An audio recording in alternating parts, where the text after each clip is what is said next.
ऐसे तो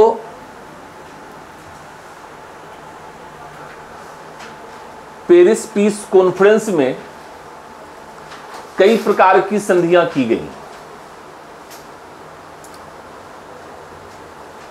जैसे जर्मनी के साथ वर्साई की संधि की गई, ऑस्ट्रिया के साथ सेंट सार्जमो की संधि की गई, बुल्गारिया के साथ नुइली की संधि की गई, हंगरी के साथ त्रियोनी की संधि की गई, तुर्की के साथ सेब्र की संधि की गई।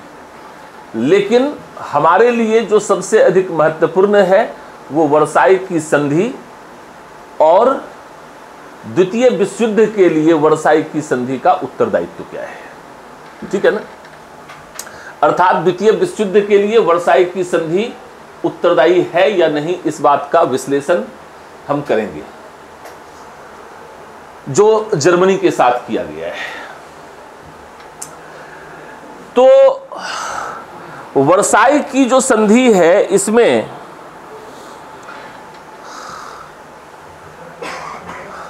मित्र राष्ट्रों ने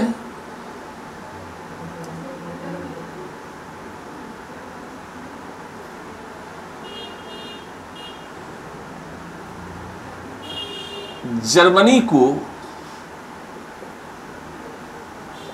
प्रथम विश्व युद्ध के लिए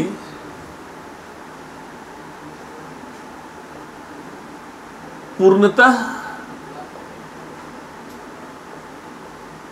उत्तरदायी राष्ट्र माना।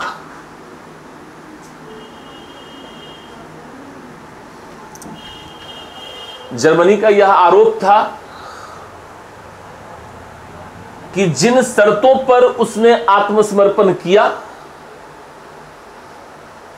वे विल्सन के 14 पॉइंट फॉर्मूला थे, अर्थात विल्सन के 14 सूत्रीय प्रस्ताव थे। वर्साई की संधि विल्सन के 14 सूत्रीय सिद्धांत पर आधारित नहीं थे। इसीलिए जो प्रधानमंत्री सीडमैन थे उन्होंने इस पर हस्ताक्षर करने से मना कर दिया और फिर जो दूसरी सरकार आई, दूसरी सरकार ने इस पर हस्ताक्षर किए, क्योंकि उसके पास और कोई रास्ता नहीं था। तो मित्र राष्ट्रों के द्वारा प्रथम विश्व युद्ध के लिए जर्मनी को पूर्णतः उत्तरदायी राष्ट्र माना जाना पूर्णतः तर्कसंगत और न्यायसंगत नहीं था।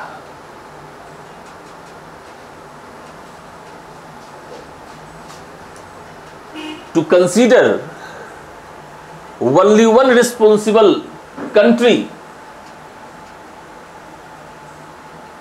for the First World War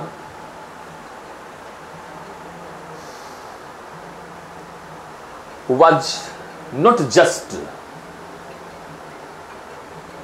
Friend nations considered Germany as only one responsible country for the First World War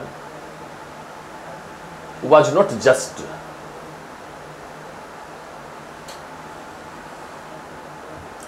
Because Germany surrendered on 14-point formula of American President Woodrow Wilson, जो ऑलरेडी आप पढ़ चुके हैं कि 14-point formula जो है वह किस पर आधारित है, किस पर बेस्ड है।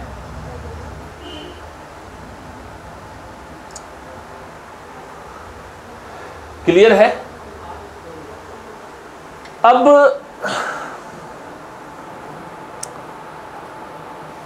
दूसरी बात जो है वह मैं ये बतलाना चाहता हूं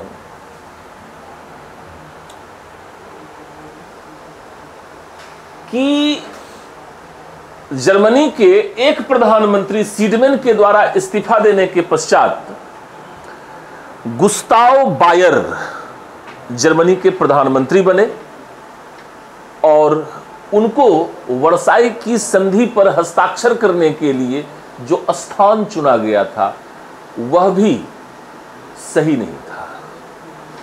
वह था पेरिस के समीप वर्साई का राजप्रसाद, जिसको शीश महल बोलते हैं, हॉल ऑफ मिरर। वर्साई का राजप्रसाद, वर्साई का राजप्रसाद या शीश महल या hall of mirror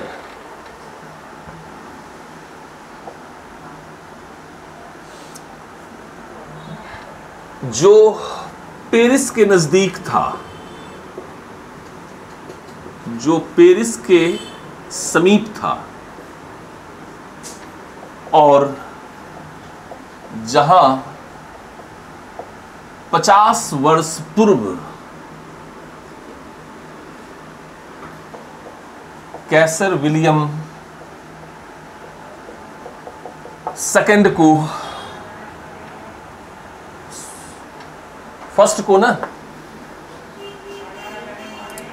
Kaiser William first को, अर्थात कैसर विलियम फर्स्ट कौन था? प्रसा का राजा को जर्मन सम्राट घोषित किया गया था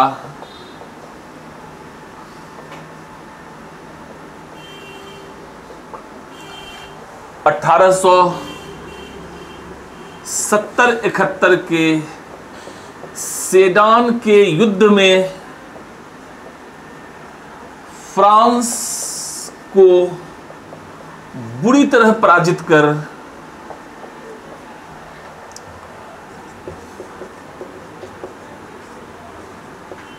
जिस जर्मन राष्ट्र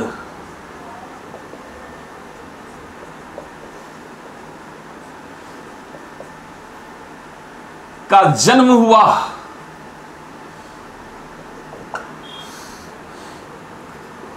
उसकी मृत्यु कब्रगाह के लिए भी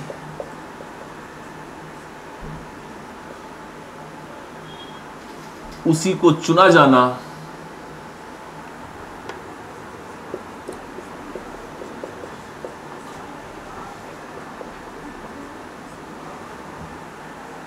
फ्रांस के बदले की राजनीति, शत्रुता की राजनीति, घृणा की राजनीति की चरम प्रकाष्ठा थी।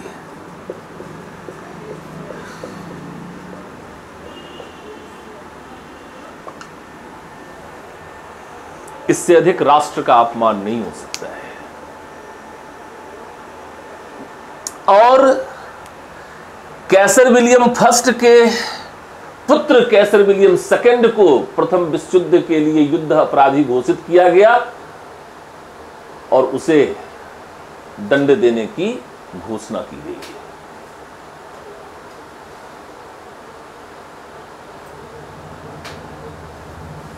बिल्कुल एक संगत जिसको कहें आप, वन साइडेड डिसीजन लिया गया।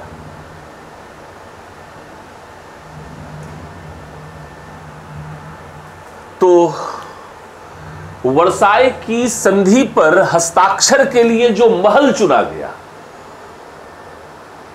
उसका एक सिंबॉलिक इंपॉर्टेंस है, क्योंकि जर्मन राष्ट्र का एकीकरण फ्रांस को बुरी तरह पराजित कर उसी वर्साई के महल में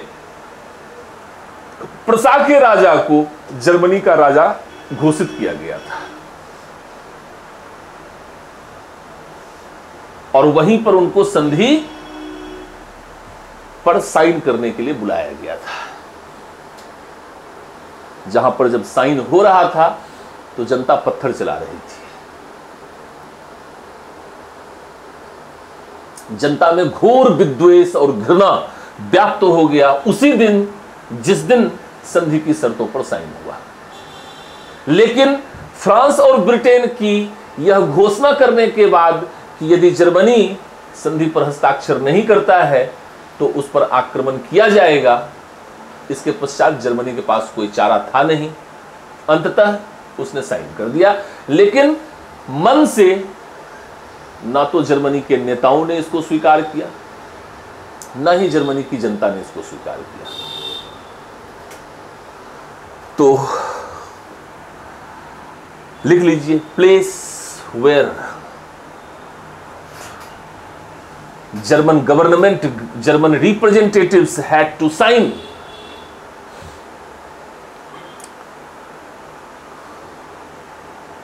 was near Paris,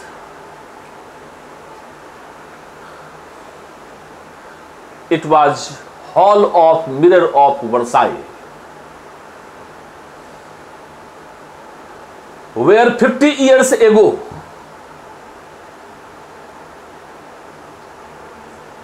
King of Prussia announced as monarch of integrated Germany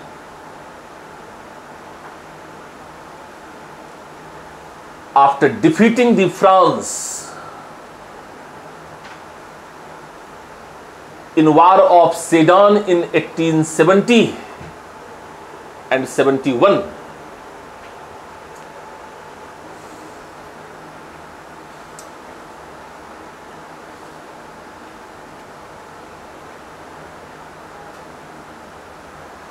note किया या छूटा कुछ?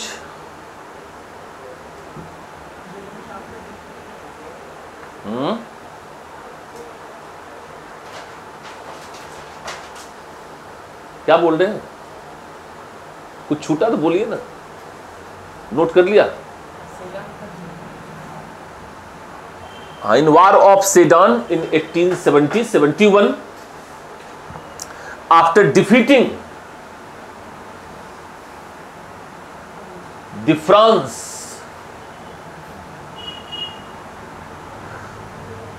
and after defeating and humiliating the France,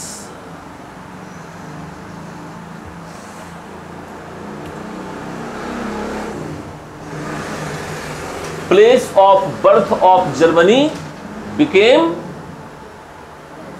कब्रगाह को क्या कहेंगे? क्रैडल कहते हैं ना। क्रैडल तो पालना, हाँ झूला हो गया ना, मतलब cradle of the place of cradle became the place of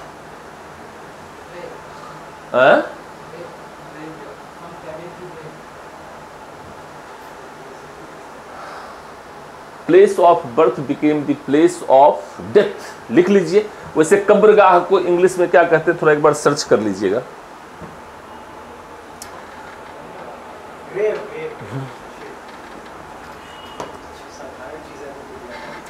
grave, GRAVE। तो place of cradle became place of grave, which was climax of revenge and hatredness of French politicians and people। एक बस तुलना कर रहा था मैं second point में, Versailles की संधि के विषय में थोड़ा बड़ा मजा आएगा आप अगर इसको पढ़ेंगे जानेंगे तो। इस तरीके से जो है ये दोनों ही जो पॉइंट है ये सही नहीं था, मतलब सिंबॉलिकली जो है वह जर्मनी राष्ट्र की मृत्यु था यह, और राष्ट्र कभी मरता नहीं है, व्यक्ति मर जाता है। व्यक्ति आते हैं जाते हैं, नेता भी आते हैं जाते हैं। अभी मोदी आए हैं, कुछ दिन के बाद चले जाएंगे। हो सकता है कि कुछ दिन के बाद कोई लोधी प्रधानमंत्री बन जाए, तो नेता आएंगे जाएंगे, लेकिन राष्ट्र बना हुआ रहेगा, राष्ट्र का पतन नहीं हो सकता। ठीक है, अभी आपको दिख नहीं रहा है कि मोदी के पश्चात क्या, नेता आते जाते रहते हैं, नेतृत्व बनता है बिगड़ता है, लोग जन्म लेते हैं मरते हैं, राष्ट्र कभी मरता नहीं है। जो बात मैं कहना चाह रहा था वो बात यह है, जिसका प्रयास वर्साई की संधि में मित्र राष्ट्रों ने किया,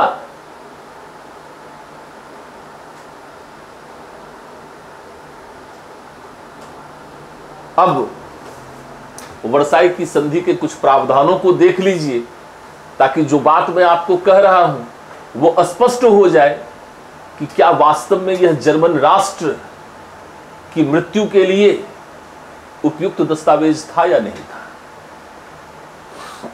इसलिए पुनः फिर द्वितीय विश्व युद्ध के लिए हिटलर को उत्तरदायी ठहराने के पहले आपको 100 बार विचार विमर्श करना पड़ेगा।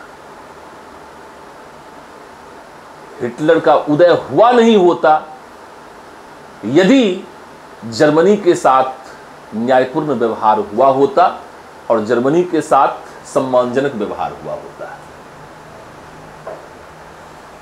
हिटलर तो उत्पन्न किया गया है, वर्साई की संधि ने हिटलर को उत्पन्न किया है। कहते हैं ना कि हिटलर नहीं होता तो कोई और होता, गांधी नहीं होते तो कोई और होता, लेकिन भारत राष्ट्र की आजादी एक सच्चाई थी, वह परिस्थितियों से उत्पन्न हुई है। द्वितीय विश्व युद्ध भी कुछ परिस्थितियों से उत्पन्न हुआ है और उस परिस्थिति को निर्मित करने में वर्साई की संधि अत्यंत महत्वपूर्ण भूमिका निभाती है, इसमें कोई संदेह नहीं है। ठीक है ना। तो कुछ प्रावधान मैं आपको इन शॉर्ट बतलाता हूं ताकि जो बात आप कह रहे हैं उसमें एक गहराई आ जाए। तो लिखिएगा, हेडिंग बनाइएगा, provisions of treaty of Versailles, Versailles की संधि के कुछ प्रावधान।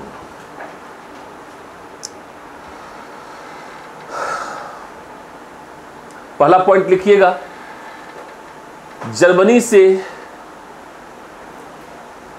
अल्सस लॉरेन का क्षेत्र लेकर वापस फ्रांस को दे दिया गया। Alsace Lorraine, the territory of Alsace Lorraine returned to France. Second provision है राइनलैंड, राइनलैंड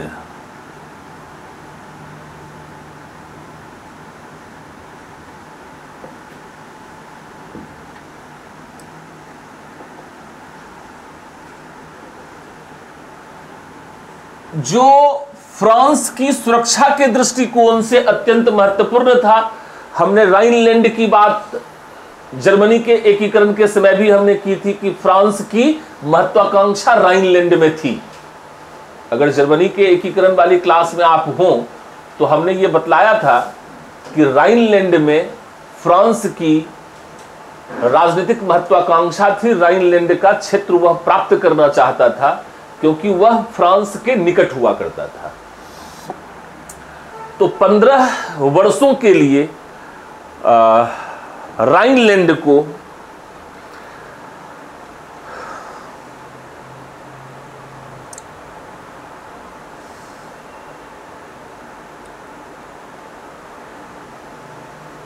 राइनलैंड का निःशस्त्रीकरण कर दिया गया। मित्र राष्ट्रों की सेना यहां पर 15 वर्षों तक बनी रहेगी ताकि जर्मनी इस क्षेत्र में कोई भी किलेबंदी ना कर सके। अपने ही राष्ट्र में आप किसी को किलेबंदी करने से रोक देंगे, इससे अधिक अन्यायपूर्ण और क्या होगा। द टेरिटरी ऑफ राइनलैंड डीआर्मनाइज्ड,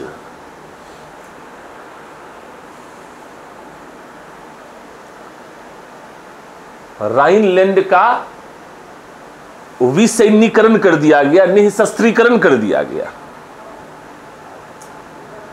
15 वर्ष के लिए मित्र राष्ट्र की सेना राइनलैंड में रहेगी ताकि जर्मनी इस क्षेत्र में कोई किलेबंदी ना कर सके।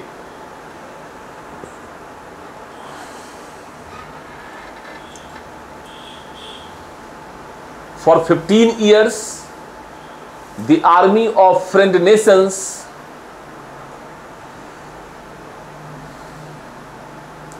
lived there. Therefore, Germany would not fortify the Rhineland.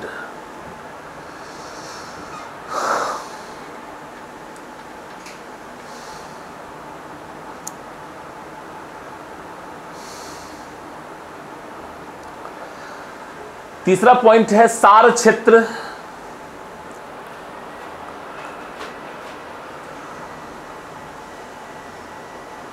की शासन व्यवस्था राष्ट्रसंघ को सौंप दिया गया।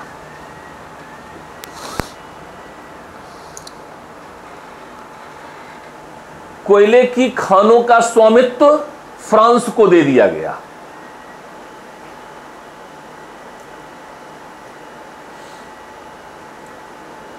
पंद्रह वर्ष पश्चात एक जनमत संग्रह के माध्यम से यह निर्णय लिया जाएगा कि सार क्षेत्र जर्मनी के साथ मिलना चाहता है या फ्रांस के साथ मिलना चाहता है।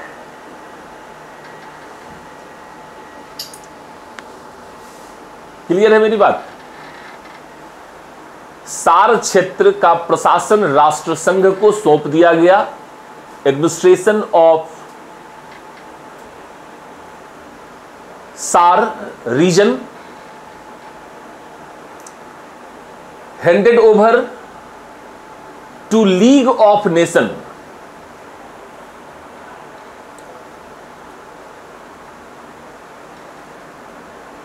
And the ownership of coal mines handed over to France for 15 years.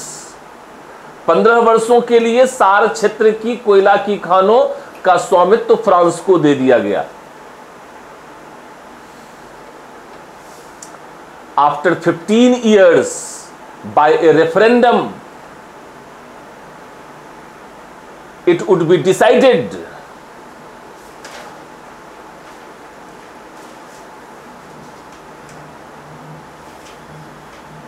that the peoples of this region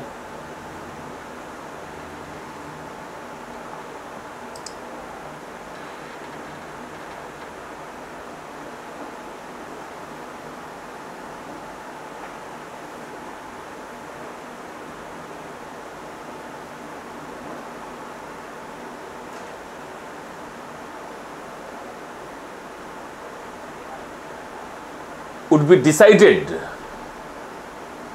that whether they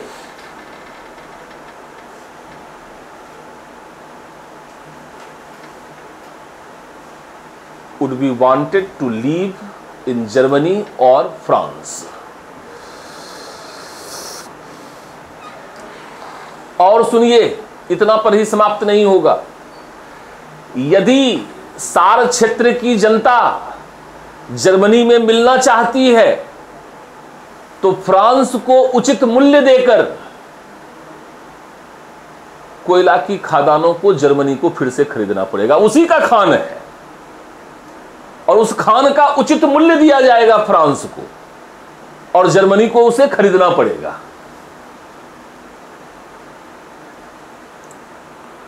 मतलब आपका घर 15 वर्ष पश्चात भी आपको नहीं मिलेगा, आपको उसको परचेज करना पड़ेगा।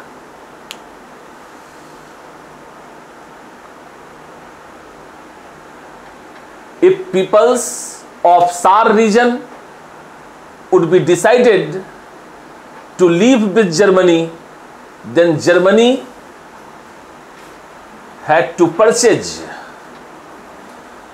coal mines from France. Cost decided by France. One more thing, cost mutual consent से डिसाइड नहीं किया जाएगा, फ्रांस डिसाइड करेगा वो कॉस्ट। और यदि वो कॉस्ट आप देते हैं तब तो आपको मिलेगा माइंस, नहीं तो माइंस नहीं मिलेगा। जनता को ले जाइए यहां से।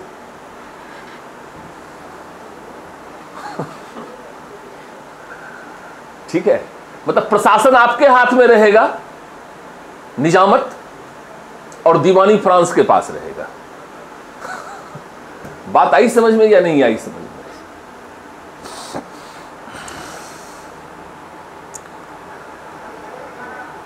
सेल्सविग डेनमार्क को दे दिया गया।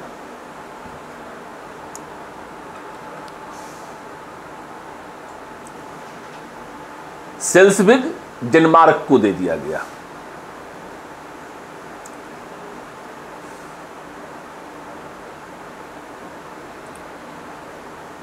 Schleswig transferred to Denmark. Poland became independent. Poland स्वतंत्र हो गया।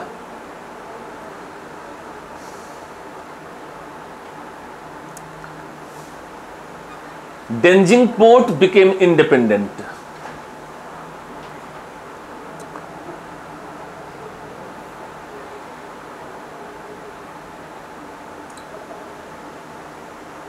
पोलैंड को डेंजिंग बंदरगाह तक आने का अधिकार दिया गया।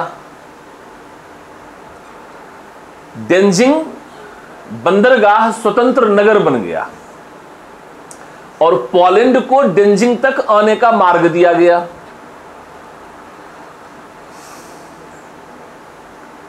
Memel port transferred to Lithuania.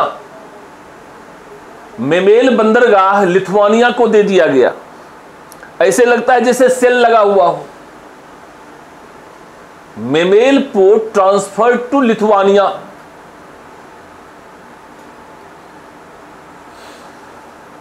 चेक रिपब्लिक एस्टेब्लिश्ड। चेक गणराज्य की स्थापना हुई। कुल मिलाकर जर्मनी को 25,000 वर्ग मील का प्रदेश खोना पड़ा। 25,000 वर्ग मील का प्रदेश खोना पड़ा। आप अंदाजा लगा ही सकते हैं कि जर्मनी राष्ट्र को कैसा बना दिया गया होगा।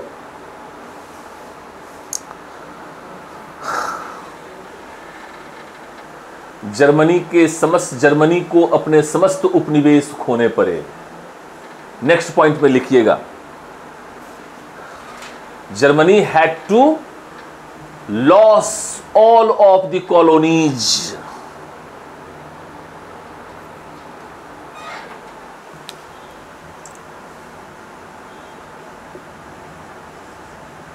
under mandate system of Woodrow Wilson।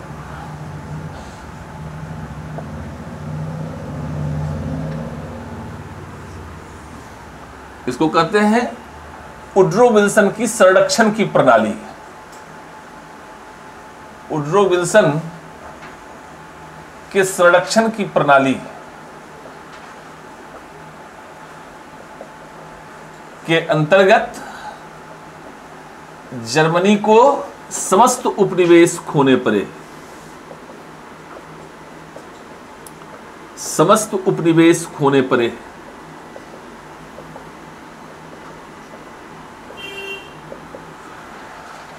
ये मिंडेट सिस्टम क्या है? तो वुड्रो विल्सन ये कहता है कि कॉलोनीज, अगर किसी भी राष्ट्र के पास कॉलोनीज है तो ये कॉलोनीज जो है ब्रिटेन, फ्रांस या इटली या किसी अदर कंट्रीज को दे दिया जाए और उसकी यह रिस्पॉन्सिबिलिटी होना चाहिए कि कॉलोनीज का डेवलपमेंट करे, उसका वेलफेयर करे। वहां पर हमें कॉलोनीज का शासन इसलिए नहीं मिला है कि हम कॉलोनीज को रूल करें और एक्सप्लॉइट करें, कॉलोनीज का डेवलपमेंट करें। ये हमारी रिस्पॉन्सिबिलिटी है, ताकि जब कॉलोनीज का डेवलपमेंट होगा तो उससे मदर कंट्रीज का भी डेवलपमेंट होगा। अगर हम वहां पर डेवलपमेंट करते हैं तो जब व्यापार और वाणिज्य का विकास होगा तो उससे हमें भी लाभ मिलेगा। तो आदर्शवादी व्यवस्था है। आपको समझ में आ गया होगा कि मिंडेट सिस्टम के अंतर्गत ब्रिटेन और फ्रांस ने जर्मनी के उपनिवेश तो ले लिए, लेकिन उसका विकास करने के स्थान पर उसका शोषण करते रहे। लेकिन जो कुछ भी हुआ वह मिंडेट सिस्टम कहलाता है। अर्थात अमेरिकी राष्ट्रपति वुडरो विल्सन के अनुसार इन देशों को उपनिवेश का विकास करना चाहिए, वहां के लोगों को शिक्षित करना चाहिए, सभ्य बनाया जाना चाहिए और वहां की जनता का कल्याण करना चाहिए। ठीक है ना। सैनिक व्यवस्था,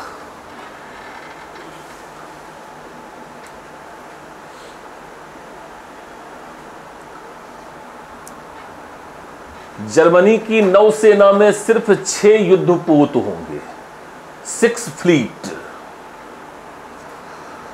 Germany permitted to keep only 6 fleet.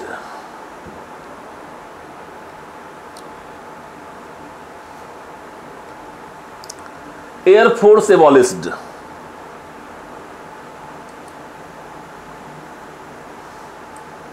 हवाई जहाज या वायुसेना को समाप्त कर दिया गया। जर्मनी की स्थल सेना में मात्र 1 लाख सैनिक हो सकते हैं।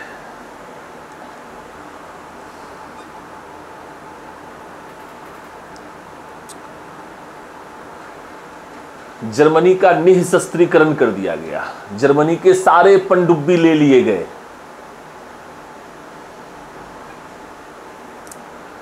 Germany totally डीआर्मनाइज्ड।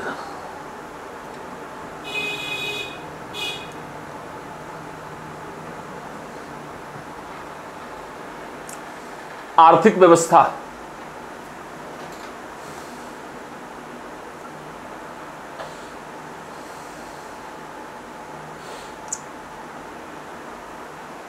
युद्ध की क्षतिपूर्ति से संबंधित प्रावधान। Economic system, Germany had to pay compensation of war. ये इंस्टॉलमेंट में करना था, लंबा इंस्टॉलमेंट होगा। 1921 तक ही, मात्र 1 वर्षों में ही जर्मनी $5 बिलियन फ्रेंड नेशंस को देगा। टिल 1921 जर्मनी हैड टू पे $5 बिलियन।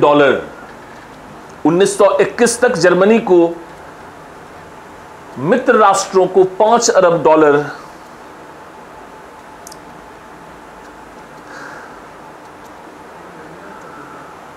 देना था। बिलियन।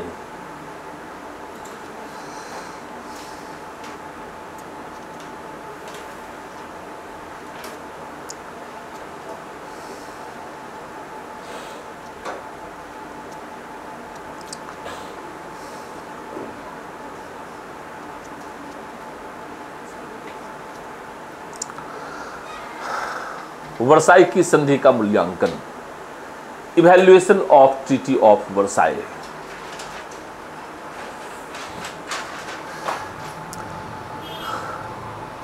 और ये इवैल्यूएशन जो है ये बेसिकली क्रिटिसिज्म के रूप में है। तो वीडियो को ब्रेक कर लें।